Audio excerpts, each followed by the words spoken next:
Finally అనుకున్నది ఒకటి అయినది ఒకటి. సన్ రైజ్ చూడాల్సింది వేరే ప్లేస్కి వెళ్ళాలైతే మనం మెరీనా బీచ్కి వచ్చేసాం. పర్లేదు, అనుకున్న దానికంటే బెటర్ ఎక్స్పీరియన్సే చేసాము. ఎర్లీ మార్నింగ్ మెరీనా బీచ్ చాలా బాగుంటుంది. ఎవరైనా దగ్గరలో ఎవరైనా ఉంటే హ్యాపీగా ఎప్పుడైనా ఖాళీ ఉన్నప్పుడు ఎర్లీ మార్నింగ్ వెళ్ళండి. ఫుల్ టైం పాస్ అండ్ మంచి వ్యూ, హ్యాపీగా ఎంజాయ్ చేయొచ్చు. అండ్ మా ఆయన హ్యాపీగా మట్టిలో కూర్చొని చిన్నప్పుడు గిన్నెలు ఆడ గుర్తొచ్చిందంట. రాళ్ళతో ఆడాల్సింది, మట్టితో ఆడుతున్నాడు. ఈరోజు నాకైనా one of the best experience ఈ కుక్క పిల్లలు. ఎంత క్యూట్ ఉన్నాయో, బుజ్జి బుజ్జి. అవి ఒక్కొక్కటి కొన్ని 100 దినార్లు ఉంటాయంట. అమ్మో ఏంటో మరి అంత వాల్యూ అసలు వాటికి. ఫుల్ యాక్టివ్ ఉన్నాయి.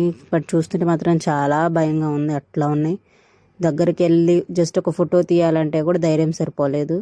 మరి అంత లావుగాను అంత సీరియస్గా చూస్తున్నాయి అవి బయట వాళ్ళం అయ్యేసరికి. బట్ నైస్, మంచి ఎక్స్పీరియన్స్ ఫైనల్గా.